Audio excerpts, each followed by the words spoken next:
Shanti, Shanti, Shanti.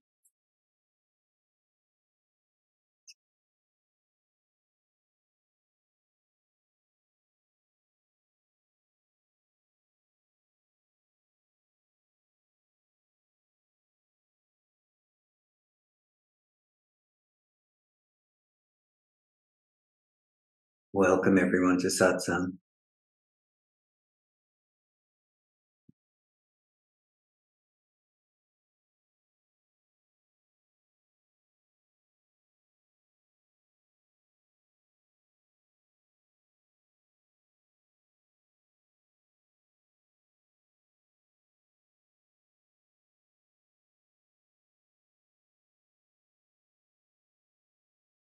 The Sanskrit word sat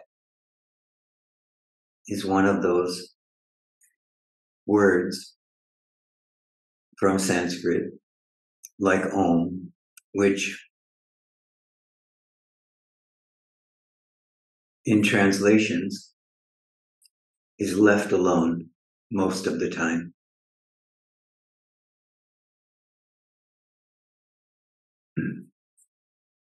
Translations of the words Om and Sat into English and into other languages really have no equivalent. And so they're often just left as that. And the reason is that when the word Sat is heard or spoken in the mind,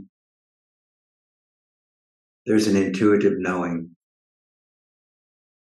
an intuitive meaning that doesn't require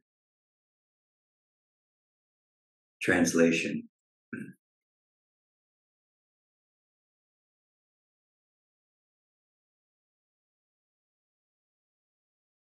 The closest words in English, for instance, might be the self,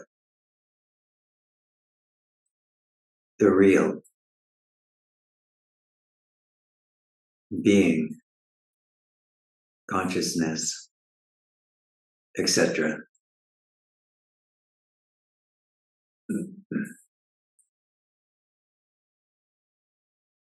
Sangha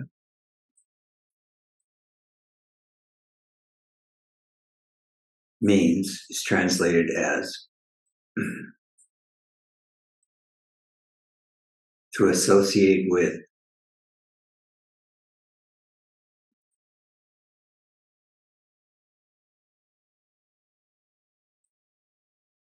So the English meaning of Sat-Sangha is to associate with the real, associate with the self.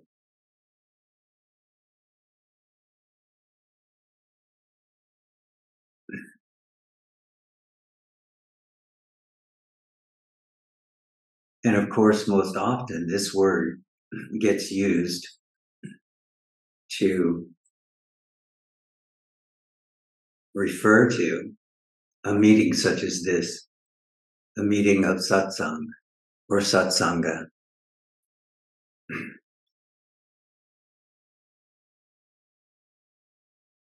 And there's always the recommendation that we return as often as possible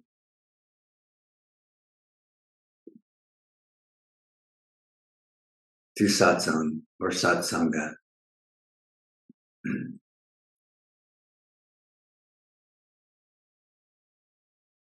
To association with the self.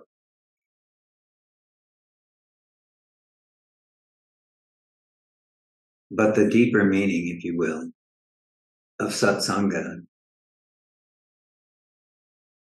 is to come to know the self.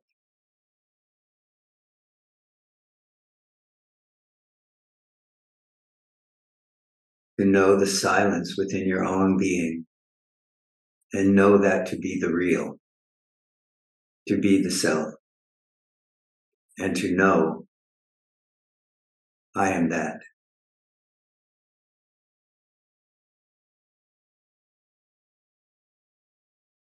So we come together in satsang in this community of the real in order to draw strength from one another and from the presence of the teaching.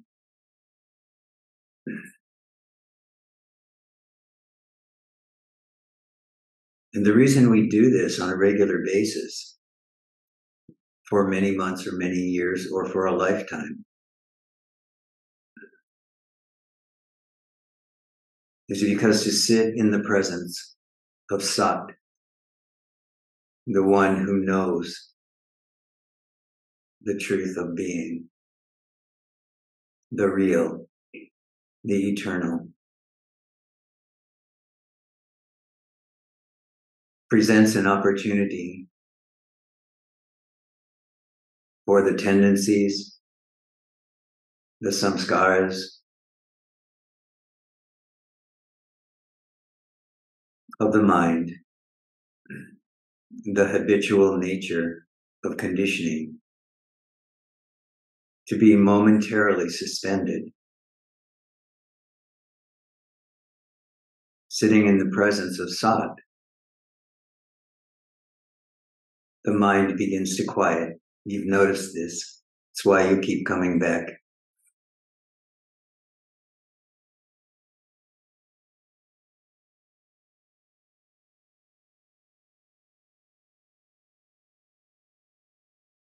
And now we even have the opportunity to know that this Sat is always present everywhere we are, because now we can come together on Zoom from wherever we are in the world, and we can feel this very presence of Sat, of being, of the self. So we know now, through technology some strange way, that Sat is not limited by time and space, and that all we need to do is to come back into the remembrance of Sat, into the community of the real.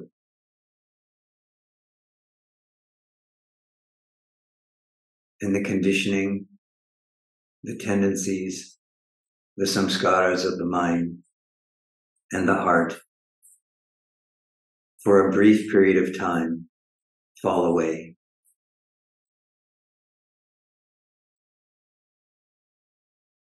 The very good news is that over time, this direct perception of the real, of silence, of Sat, becomes stable in the heart of every being.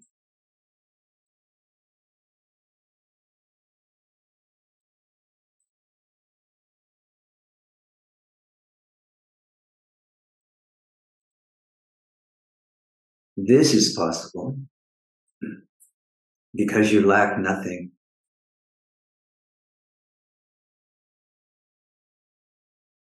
Except temporarily the remembrance of Sat.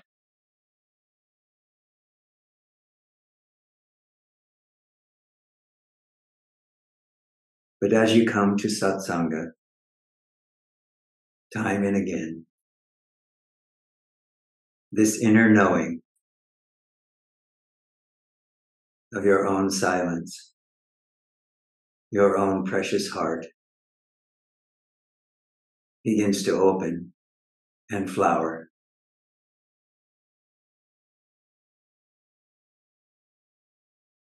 And one day, it will dawn on you that you no longer pull away. You no longer chase the tendencies. They may still come, but you will see them come. And you won't grab them, and you won't push them away. You will know them to be fleeting and passing.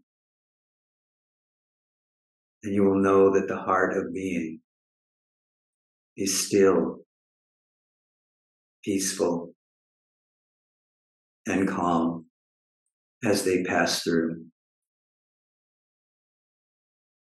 You've heard me say this before, that when this kind of stability is attained, you deprive the tendencies, the conditioning, and so on, of the food that's necessary for them to continue. And eventually, they simply subside into the empty space of awareness.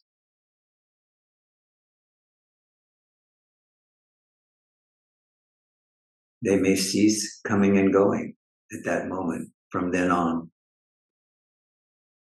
But what you can definitely know about them is that if they do come and they do go again, from that moment, they are coming to no one and they are going nowhere. And the peacefulness, the love, the compassion, and the joy of the knowledge of being, consciousness, and bliss remains in the heart of being at all times. And the tendencies are allowed to come and go with compassion, understanding, trust in the supreme Sat, that which you are.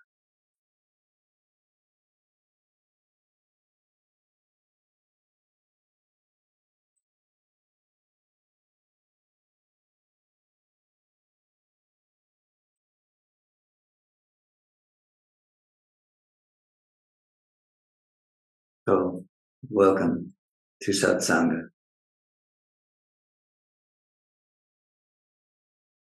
Your very own nature.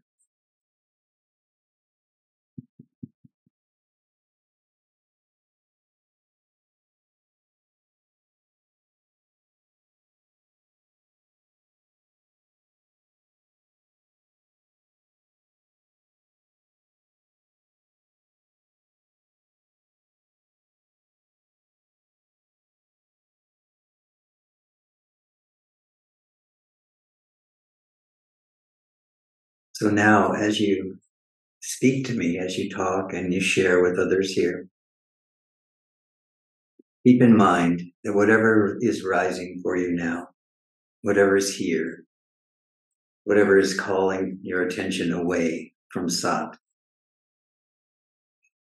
that also is being consciousness. It also is Sat. It may not be clear to you at the moment, but it is not other than truth. So speak, but keep your heart open, keep your heart compassionate toward yourself as this apparent process unfolds for you.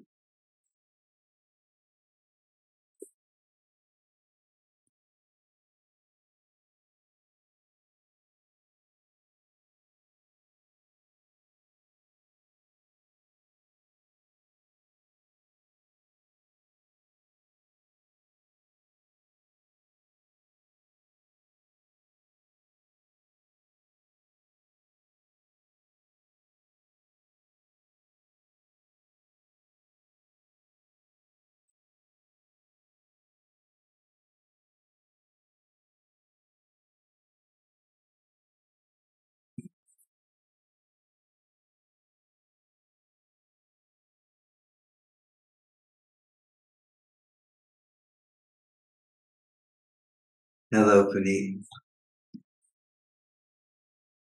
You have to turn your mic on. Turn your mic on. You are muted.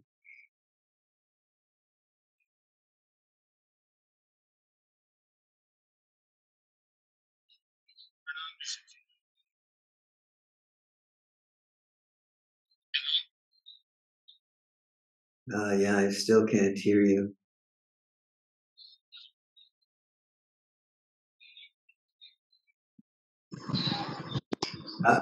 Ah, something is happening. Pranam Rishiji. Pranam, pranam. Hello, Puneet. Just wanted to ask Rishiji, what is surrender?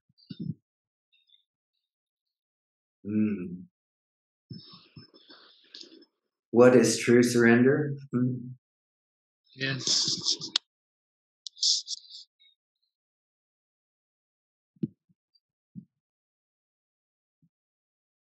True surrender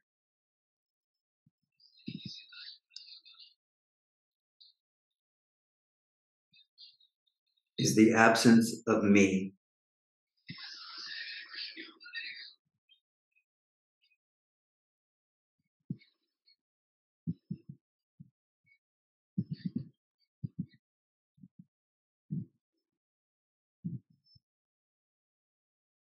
This comes about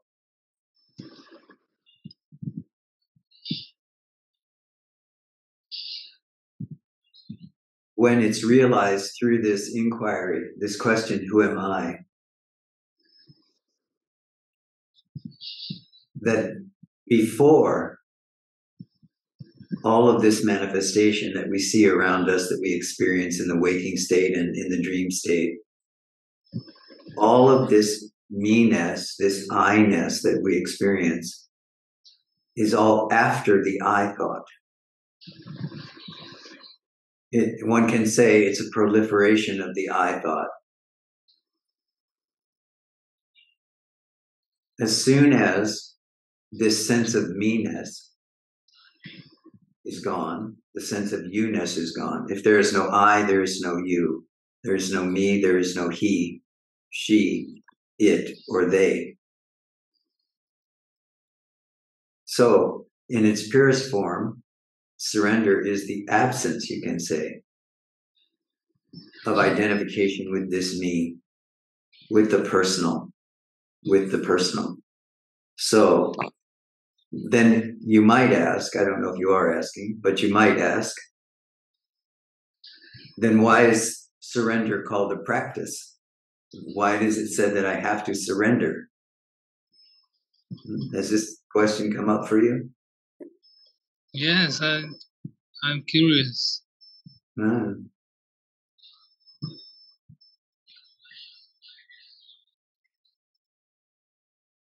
At a certain place in our spiritual maturity, we aren't really strongly able or standing firmly on a foundation of continuously surrendering this me, the desires, the tendencies, and everything into the fire of recognition. We're not continuously doing that. There is still a me that is acting, still a me that is desiring, still a me that is wanting, or a me that is not wanting to grab at this or get rid of that. This me is still here. The personal is still here. There still is a dance going on. I want this, I don't want that. I like this, I don't like that. So this world of duality is still going on. So the practice of surrender in the tradition is to recognize when, as soon as possible, this is not necessarily going to happen quickly for some people, it will happen quite quickly for others. Recognize as soon as possible when one is identified with the personality, one is identified with this underlying identification of I am the body. I am the body, I am the mind, I am the emotions. I prefer this, I like this, I don't like that. This kind of preference refers to the personal. So surrender, the practice of surrender, calls us to notice as quickly as possible when this identification is present. I like this, I don't like this, I want this, I don't want that. I want to get rid of this, I want to get more of that. To know when that is going on and to know that that is a form of identification with the body. That is a form of identification with the mind. The mind and body being an extension or a co-expression of the same life force. So when that is going on, we recognize it as early as possible, and then the act of surrender becomes, but I am not that. And the question follows, if I am not that, then who am I? And this is the way that surrender unfolds within the inquiry.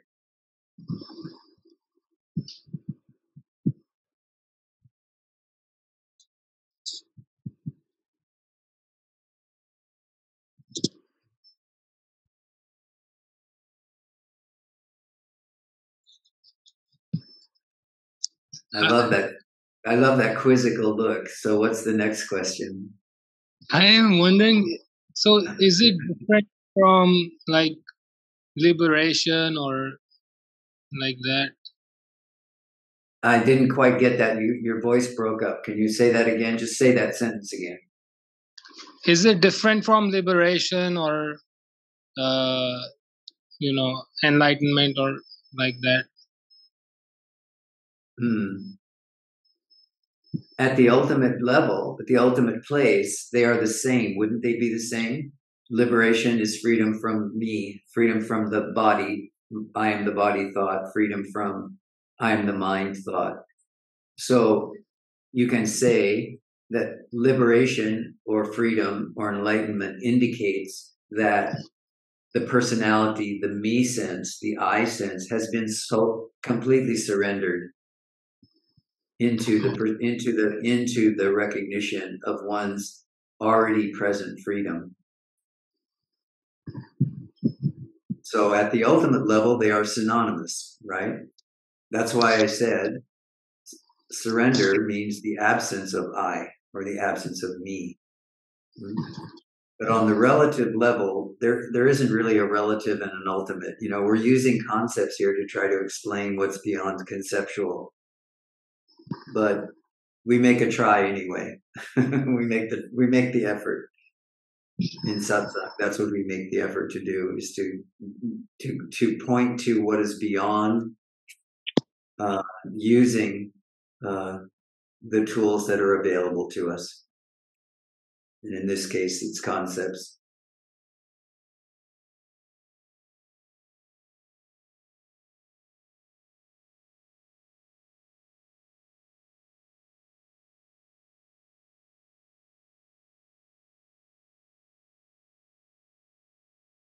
So it looks like maybe I've lost Puneet temporarily.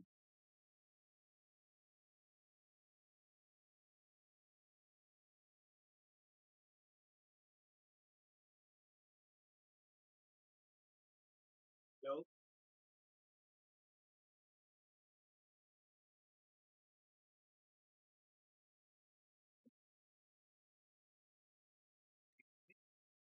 Okay, I guess he lost his signal.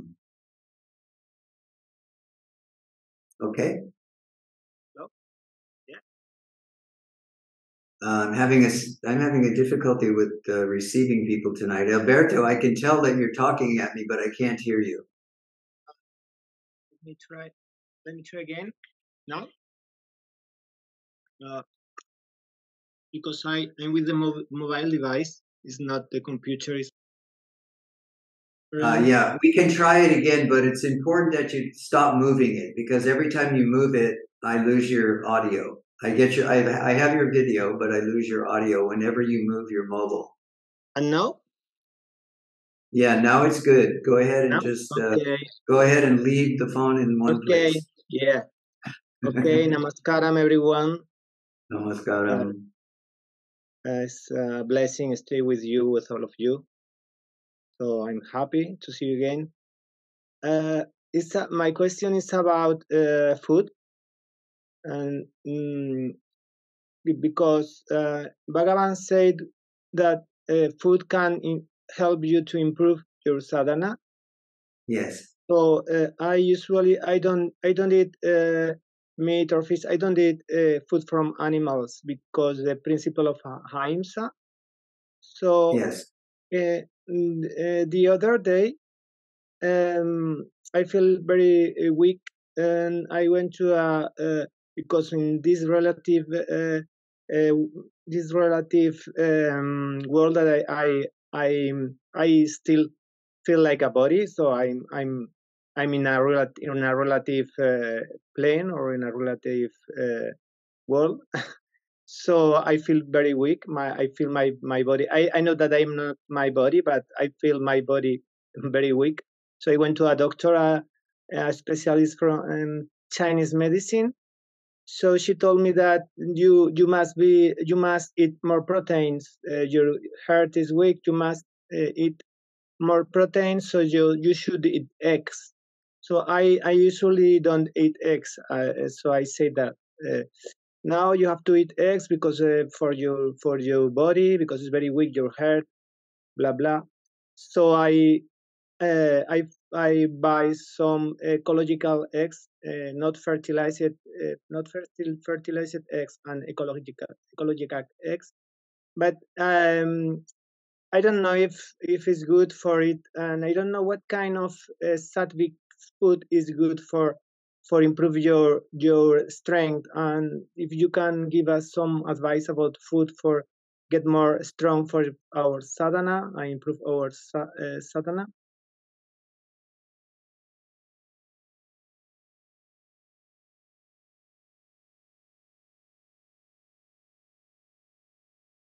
So what other sources of protein? We're going to get really practical here for a few minutes. What other sources of protein do you have in your diet? Maybe some like lentils. I ate some cheese from goat and yogurt, and some dry fruits like nuts. What kind of nuts? What kind of nuts are you eating? Like I don't know what's the name in English. From cashew fruit. Yeah, cashew. Yeah. Cashew. Yeah, and almonds and some walnuts. I think that dry Okay. fruits. Yeah. Okay. Yeah. Yeah, but This is a very good. This is a very good diet. So, how long have you been on this diet? like 1 year and a half. Yeah. And so, you have been a vegetarian for the last year and a half. Yeah. Yeah. So the only thing I would recommend for you then is to put in a few more legumes, maybe. Think like things like lentils and a few Lentils more and legumes. beans. Yeah. Yeah. It Okay. seems like you're doing just fine, and I don't know about I don't want you to feel bad about putting a few eggs into your diet. Um, uh, if you eliminate the eggs, then you are on what is called a pure veg diet here in India. Yeah. If you eat eggs, then you're on a veg diet. So it sounds like you are on an ovo-lacto vegetarian diet right now. Yeah. That. Yeah. And if that I would say follow the advice of your Chinese doctor. I have my Chinese doctor here. I follow her advice. And the reason I say this is not because there's a right or wrong thing to eat. So those of you who are eating meat and so on, I don't want to have that conversation. But what I do want to say is there is this opportunity right now, here in this life, for you to realize the truth of your nature. The sattvic diet, as recommended in the traditions here, is a tremendous help for that. Sattvic meaning very pure and very calming. Yeah. So that's the nature of the diet that you're on. But I can tell you from personal experience that it can take up to 1, 2, or 3 years after you switch your diet like that, where you start to feel like you are getting enough energy from a sattvic diet. Yeah. So partly I want to say to you, Alberto, to don't forget to watch your mind. So when you feel weakness that you associate with the body, what does that mean to you? You need to ask this question. What does it mean to you? What is coming up? Is it a fear of death? Is it a fear of not being able to function in society? What is coming up? Because it's very important to understand the way the mind is working. Understand that the mind is different from the body in this case. The body can be perfectly healthy, and the mind can be telling you that you are weak. And this is simply by comparison to what you might have experienced before when you were eating a heavier diet, maybe a meat-based diet. So you want to use the opportunity of what's coming up that you think is through your dietary imbalance or whatever the doctor is telling you. You want to really question the truth of that. What is the belief that's happening here? That's really useful in this case. And then you make use of the opportunity. But also realize that sadhana becomes much more challenging if you're not eating a balanced diet.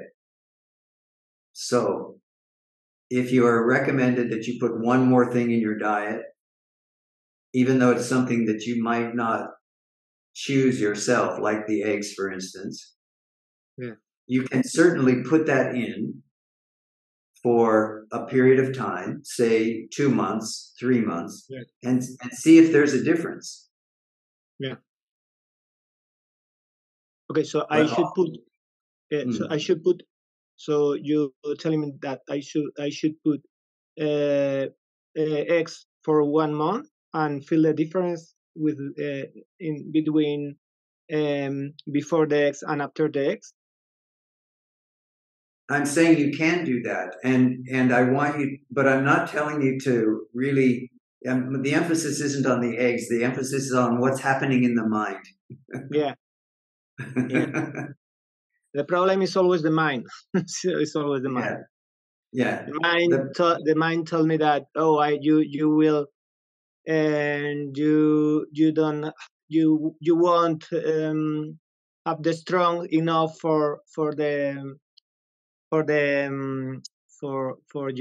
your day, or maybe fear to death, or it's always the mind. Always is the mind. When I wake up in the middle of the night at 3-4 o'clock, the mind is telling you, it's too soon. But I think that I should meditate now. But it's maybe you can sleep a little bit more. So it's like the mind always is the mind is the problem. So where come all of this from? So the mind, but okay. But wait, you're getting carried away with the mind is the problem. The mind is not the problem. Having a mind is not a problem. Each and every one of you, this one, we have a mind. If you treat the mind like it is a problem, then this is like slapping a puppy for being a puppy. You don't slap a puppy for being a puppy unless you want a mean dog. You offer that puppy love, and you offer that puppy a treat. So if the mind tells you, get up, it's 3 o'clock in the morning, sit up and meditate, then sit up and meditate. Don't argue over it. Just sit up and meditate. Follow it. If the mind tells you, no, I need more sleep, I promise you, if you try to sit up and meditate, it will be very quickly, you'll be asleep. If that's what the body needs, you will be asleep. So the mind is not the problem. It's the tendency to struggle with the mind. That's the problem. Now, it is true that you need to have a certain amount of self-discipline in this sadhana. You have to have a certain amount of self-discipline.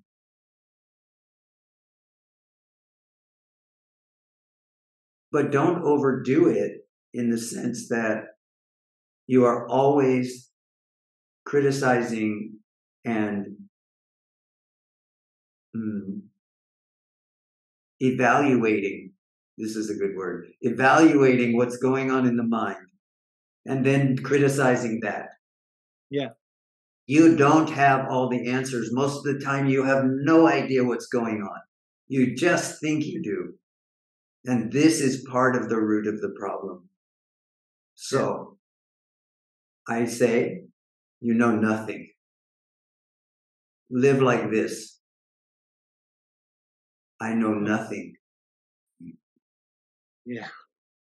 Take the next breath. Be kind. Be compassionate. Yeah. If you need something to strengthen your body for a short period of time, do that. Don't struggle with it. Don't argue with it. Don't fight with it. Yeah. Just don't know. If you understand, I know nothing. I just am. Yeah. I really don't know anything. You are already halfway or more there to the recognition of who you are as being consciousness. You are halfway there at least.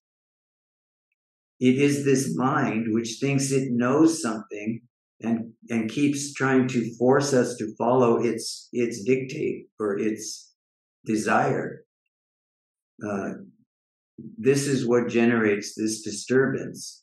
And Satsanga, satsang, sat, is about shedding, letting go, knowing you don't know. Because when you get to the point where you know nothing, what you actually see, what one actually sees, is that I don't know nothing except I am. Yeah. That's it. I always follow your advice that you gave me once, that when all of these things come to me, that I'm weak, I'm sleepy, I'm blah blah blah blah blah. I always think like I'm aware of all of this. I'm aware of all of this, and all of this stop. Yes. You are once, 2 times, 3 times, 4 times, 1 million times. I'm aware of all of this, and yes, is my sadhana every day, every night. Yes, but I want you to stop being aware of things. That's the mind that thinks it knows something. Don't be aware of anything. Just be aware. Yeah. Right now, are you aware? Yeah. You don't need to be aware of anything. Is it true? Only of myself. You don't need to be aware of yourself. But I should be aware of myself, of not my body. So my I'm here in my existence. Are you aware? You have no existence. Nothing exists. But the feel of existence, the feeling of existence. I agree. There is a feeling of existence. Yes, there is a feeling of existence. It is not who you are. Yeah. That feeling of existence is related to you having a body and a mind. If I say to you, are you aware? Is awareness here right now? Don't take any object. Mm-hmm. You are not the body, so forget that. You are not the mind, so forget that. You are not your diet. You are not your thoughts. Forget those. Yeah. Now you have no object. Are you aware? Is awareness here? Awareness is here. This is the only thing that you can safely, in my presence, say that you know. You can safely say, I know I am aware.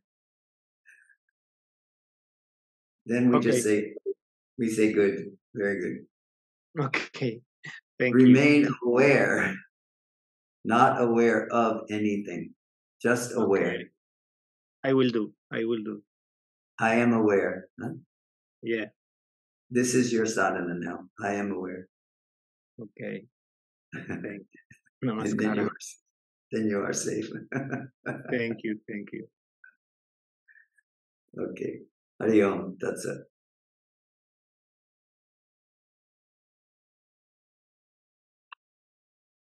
Hello, Lalita. Hold on 1 second. I'm coming to you just a minute.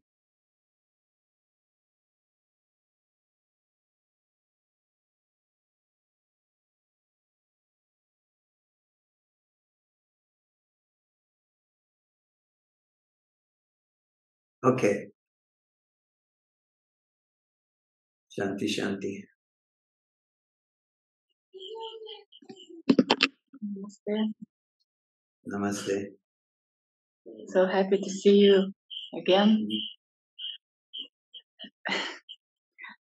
Yes, speaking about vegetarianism and about this body, I just like to say that it is safe if your diet is balanced. Just want to, I mean, from my experience, which is more than 15 years of vegetarianism, so I'm alive and I even gave birth. I mean, I was pregnant as a vegetarian and the baby is fit and healthy and no problem, though all the doctors were telling me, how can you be pregnant and not eat meat?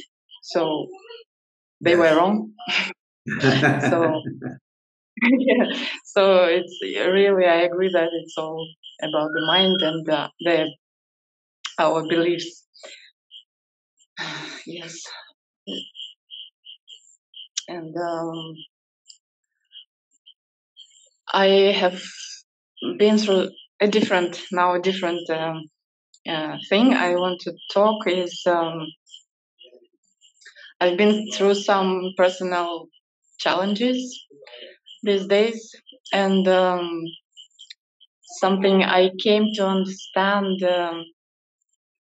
that most of my emotional problems were about waiting for something to happen or waiting for something to finish.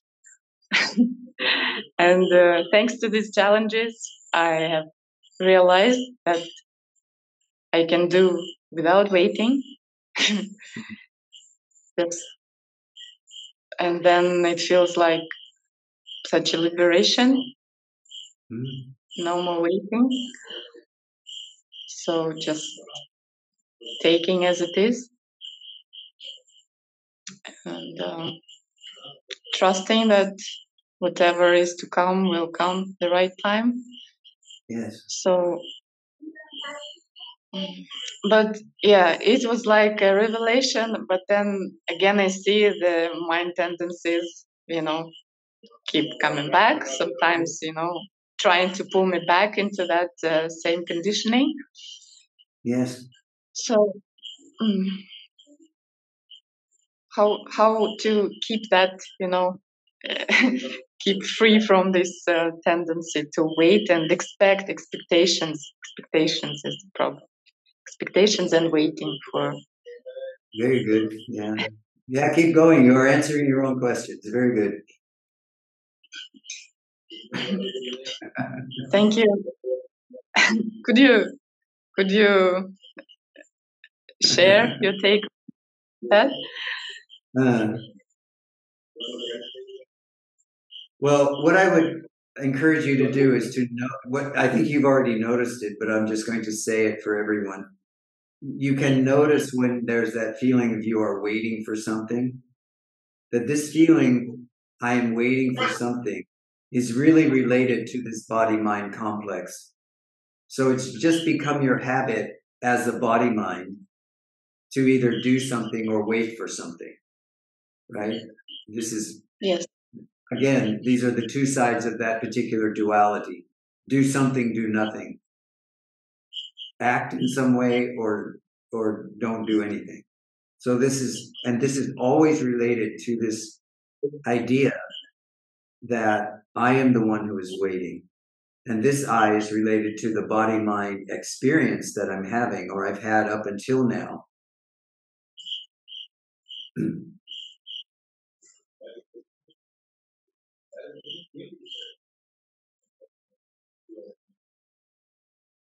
So if you begin to notice that both sides of that equation, both the waiting or the expecting or hoping that something will happen, are related to the body-mind, then you can begin to pull in from the past. In a way, you can begin to focus away from the past and away from the future, because those are the two things that motivate waiting and doing.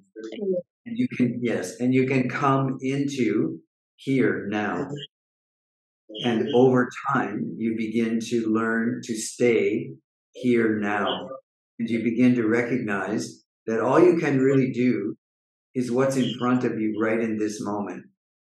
So you can do the dishes, you can cook a meal, you can go for a walk, you can teach yoga, you can do a satsang, you can do what's right here now. And everything else is about that mental conditioning of waiting or doing out of trying to be somebody, trying to support a personality or a projection. This is who I am, and I have to project it out to the world. Being consciousness, being here, recognizing you are aware, as you do, right? You know you are aware in this moment, right? Yes. Stay close to that. And in the beginning, this feels like you are narrowing your field of view. You stop waiting and you stop doing.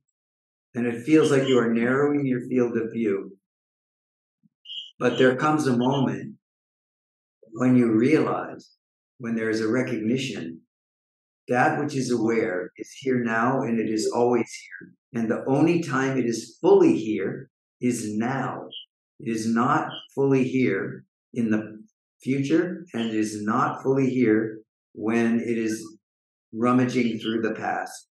It is only here fully now. Then you feel as though you are narrowing your focus very tightly into the here now, but suddenly the here now explodes and becomes everything. But it becomes everything without your past and without the need for future. It simply is that which is aware is here now. And this is good. So when you say you have this tendency, you can see this tendency coming up in the mind to want to look back into the conditioning. Yes. So understand what's happening is your sadhana is calling you to come in, but your conditioning is pushing you back out into the way it's always been. But just have faith, patience, compassion, that if you keep holding, remembering, coming back to that which is aware is here now. I am aware, I am here now. Then what you need to do or what you need to be was going to unfold right there in front of you in the here now. And these projections about the future and this sense of confusion or loss or upset or trauma or drama about the past, these are just going to eventually go away. They just dissipate. Thank you. And then no need of planning or deciding what to do in the future? There's no need to plan and decide what to do 10 years in the future or 5 years in the future. If you have to get on an airplane in 2 weeks to be someplace, then you have to get on the internet and you have to plan a trip. So this is the positive. This is the positive, actually designed use of a mind, of an intelligence. Intelligence makes it possible for us to say, next month I'm going to Tiruvannamalai, so I need to get on the internet and I need to do. But this doesn't need to be identified with, it just needs to be done. because the impulse from the heart is to go to Tiruvannamalai, or the impulse from the heart is to go to Moscow, or the impulse from the heart is to go somewhere. Something has to be done. Work is calling you, and you have to get a ticket to go do that. This is the right application of intelligence. It's when we use intelligence to try to project ourselves into an imaginary future that is just a projection of who I want the world to think I am, or who I want to believe myself to be. Then this is the projection we don't want to follow. Yeah. Thank you. If I may ask one more question, it's about this physical body. Some pain Yes. I'm experiencing today during the meditation we just had. Yes. I had it's very strange, like I feel this heart of being, I mean, Anahata chakra opening wide and like so wide. At the same time, there is this physical heartache. So this contradiction, I don't know. And I had this pain before coming to Tiruvannamalai, being here in my past situation. Now I'm back here, and I don't know what's. Yesterday I also had a meditation.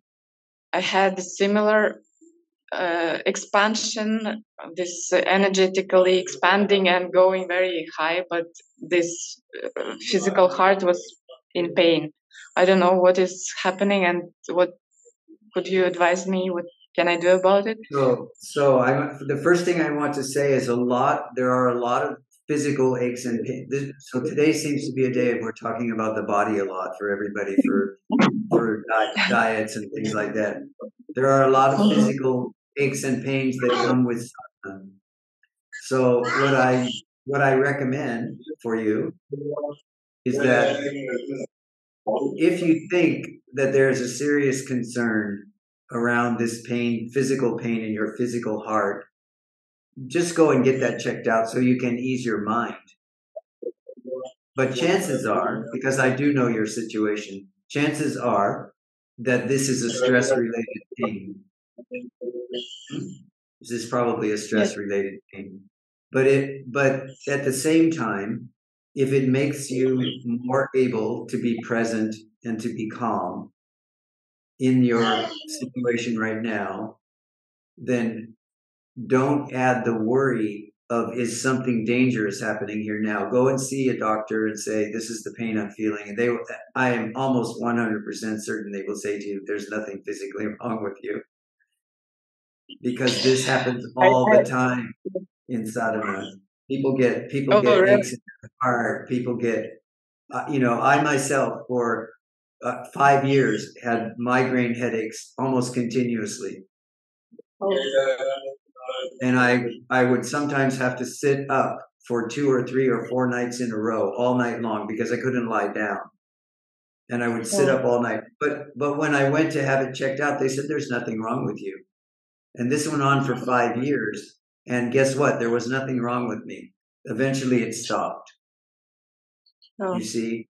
So understand that sadhana is always about, Sat-Sangha in some ways, is always about a certain kind of purification. Most of that purification is happening on the level of, I am not the body and I am not the mind. So when that kind of purification is happening, where are the symptoms going to appear? In the body. In the body and in the mind. This is, if you are there and your sadhana is, I am not the body is going to say, wait a minute, you're not giving me enough attention. If your sadhana is, I am not the mind, then there can be a great deal of stress also on the mind. And the mind can start to throw up all sorts of symptoms in terms of, like I said, migraine headaches, things like that. This can happen very quickly, and it can come quite ferociously at times. It can come very strongly. And so I always tell people, if it is really strong and you feel like you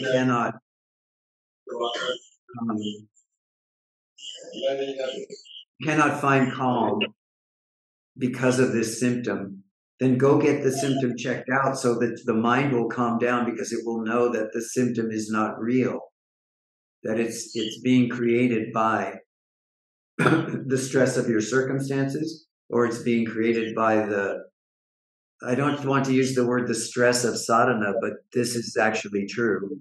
There is a certain stress to sadhana. It puts a certain stress on the body, and it puts a certain, because it's stressing on all the conditioning, it's stressing on the mind, it's stressing on the tendencies, the vasanas, it's pushing on all of those. And so, yeah, and so this purification process is going on. So always try to find the middle ground between, I know this is not true, and I know this is purification of the sadhana, and oh, I don't know, maybe this isn't, maybe this is something I need to have checked out. So you always have to try to find that middle ground. And the reason we're finding the middle ground is because we want to be sure that we're not losing the body or mind because we aren't giving it sufficient attention, because the body and mind is the vehicle of self-realization. So we want to give the body and mind what it needs without being overreactive to what's happening in the body and mind. And this is the same also for Alberto. You know, the doctor is saying to him, you don't need to put red meat and fish and chicken and everything back in your diet, but a few eggs wouldn't hurt. You know, this is a middle ground. I am pure vegetarian, and I am a meat eater. Those are the two. That's that continuum. And so his doctor has told him, just come a little bit more this way for a short period of time, and take care of the body a little. So it's the same way with these kinds of things. Thank you. Remember Thank that you. whatever you do, yes. Always remember that you are not doing it out of fear or out of a sense of problem. What you are doing is supporting sadhana. You are supporting awakening. Hari Om, Hari Om. Hello.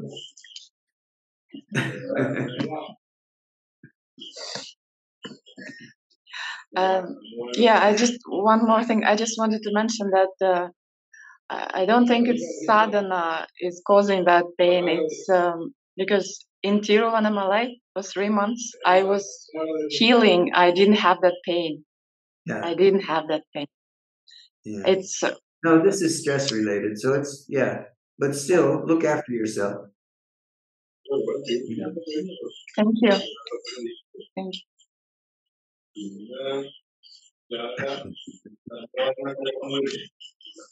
Thank you, Nira.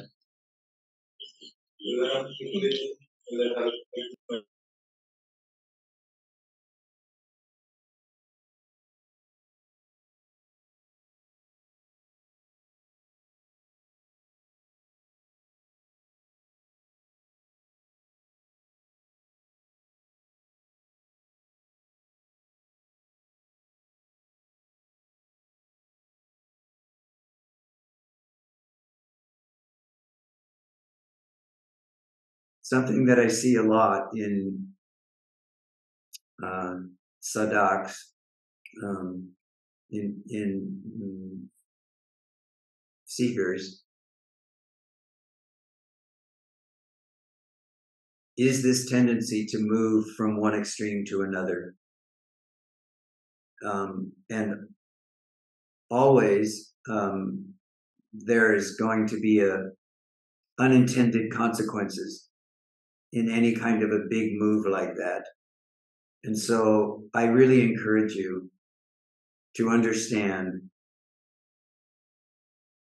that when you bring awareness and you bring the faculty of attention through awareness,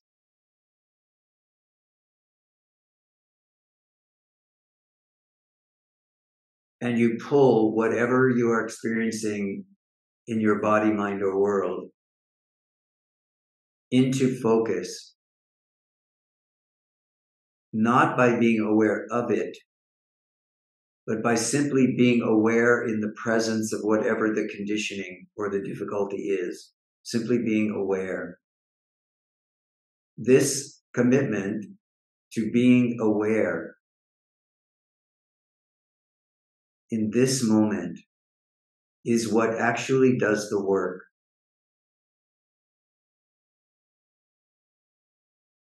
The foundation that you have, which manifests as this recognition that awareness is here now, or I am aware, this foundation strengthens over time so that eventually anything can come into the space of awareness and it's not looked at as an object. Whatever happens, whatever is experienced, whatever is thought, whatever is felt, rebounds into the awareness itself, not into the object. And when this rebound happens, and you become very firm on this foundation that awareness is here now, that whatever is in this field of awareness, I am not that. I am aware of it, but I am not that. I am this awareness, which is prior to all the phenomenon. When this foundation becomes strong, then you have the capacity to let whatever comes, an ache, a pain, or whatever in the body, come and go as it's going to, as it's want to. And if there is actually something you need to check out, it will just happen naturally. You will just find yourself in a circumstance. You will meet someone, talk with someone. You don't need to go in with a sense of panic. You will find that you are being directed toward answering a certain question. So there's not this element of treating everything as a problem, and there's not this element of denial or ignoring everything. There is this simple awareness which watches, is aware, knows itself as being consciousness, and acts from that place of pure heart, not from the place of limited mind or from the place of conditioning. So just please keep coming back. If you find yourself pulled away, that which is aware is here now. I am aware here now. And then relax and let awareness do its work. It will take you to what you need to know. It will show you what you need to know. That which is aware is the space in which you are arising. It is the space in which all of your experience is arising. It is the space in which your tendencies are arising. It is the foundation of being, consciousness, and bliss. Return to that over and over. And let awareness do the work. You will see soon enough that the less you interfere with the awareness itself, the less you get caught up in the projections of mind, the more awareness changes everything around you. So when you feel pain, love that pain. When you are angry at someone, love that someone.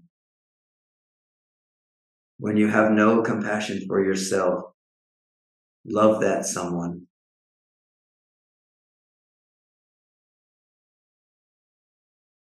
And when I say love, I don't mean make yourself feel something.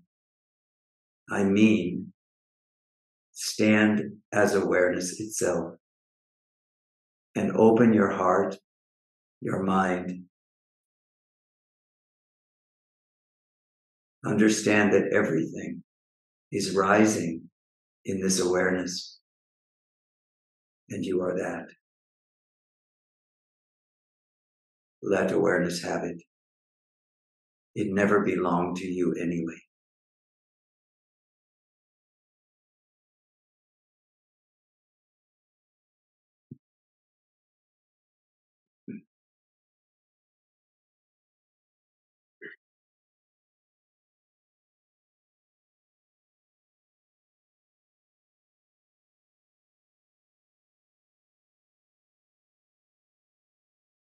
Hello, Anna.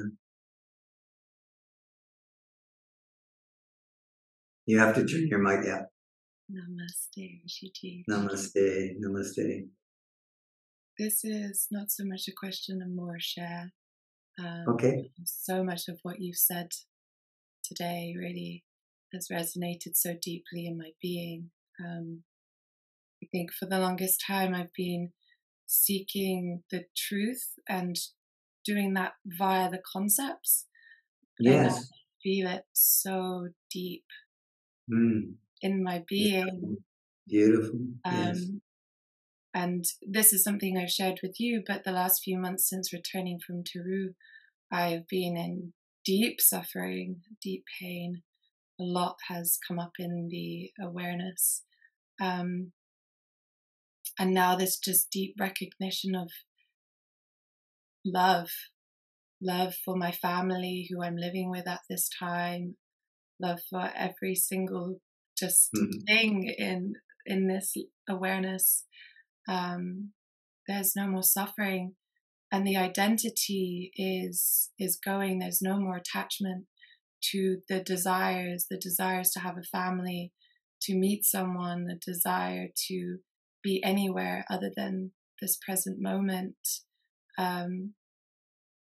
And it's something that I've never experienced before, so I just wanted to share it because the pointings, the teachings, the satsangs, everything that you have shared from January until now has just it's yeah, I'm just so grateful. Thank you.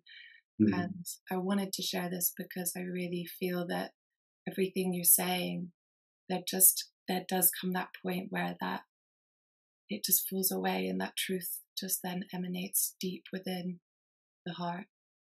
So, yes. Beautiful. Yes. Very good. Very good. And the only comment I want to make about that is, do understand you all have had various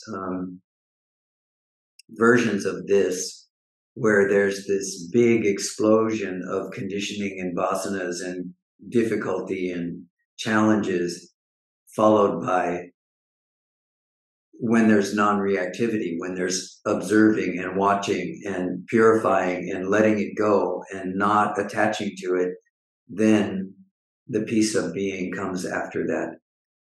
And the more you move more deeply into the recognition that I am that which is aware, and that in the midst of whatever is here, I am that which is here before this experience, this difficulty, this vasana. The more this becomes your foundation, the more the dissolving of all these old habits and patterns and conditionings picks up both speed and force. So don't be troubled. what I do want to say as well is that there was a lot of fear, Yeah.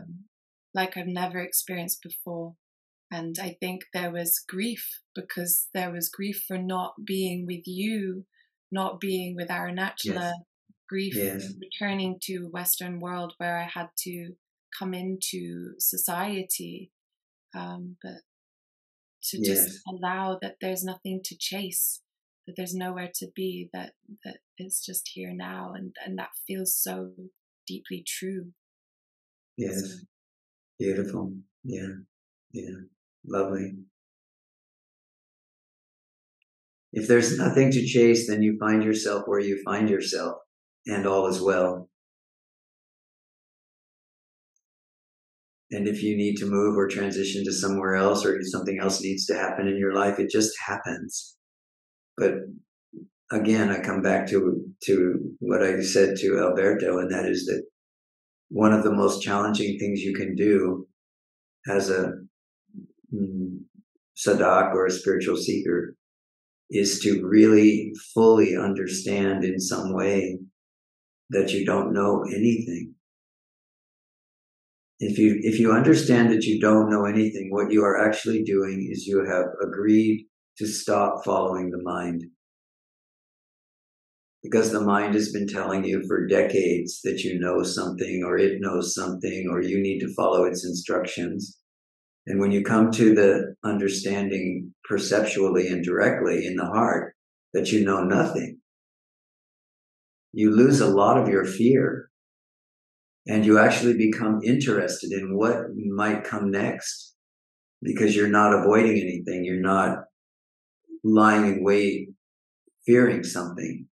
You are open, and you are willing in some way. And this goes back to Puneet's question about surrender. This is true surrender. Yes. To be fully present, to be here now, to know that that which is aware is here now, and I am that, and will eventually wear down like a piece of sandpaper on a piece of wood. You just keep buffing that piece of wood, and eventually it becomes very, very smooth. And when you keep telling yourself that you are that which is aware, and all of this dance is going on its own, and you are the witness to it all, you are just standing away all of that conditioning slowly, slowly, slowly. But eventually, it's gone. Everything has become sawdust, and now you are here in the free space of awareness. So this is where you're coming to. Welcome.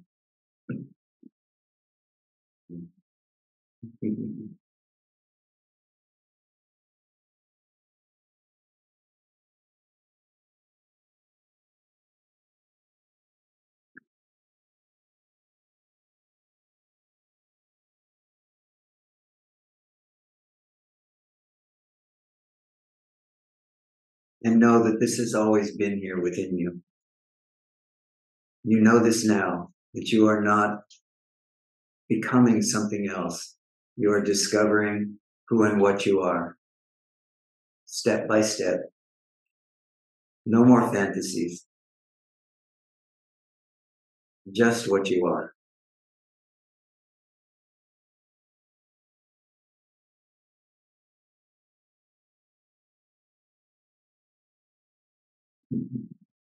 Okay. Thank you for sharing.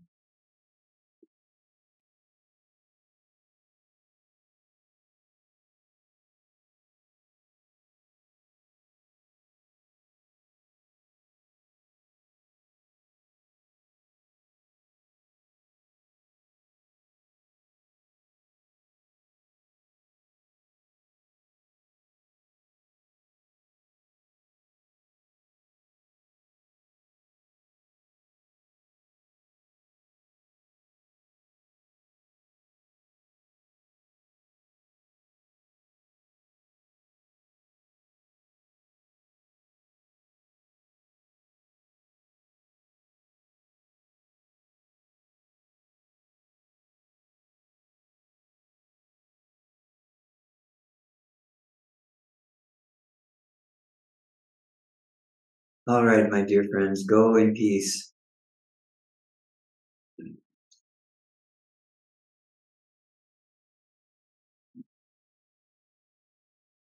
May you be well. May you be happy.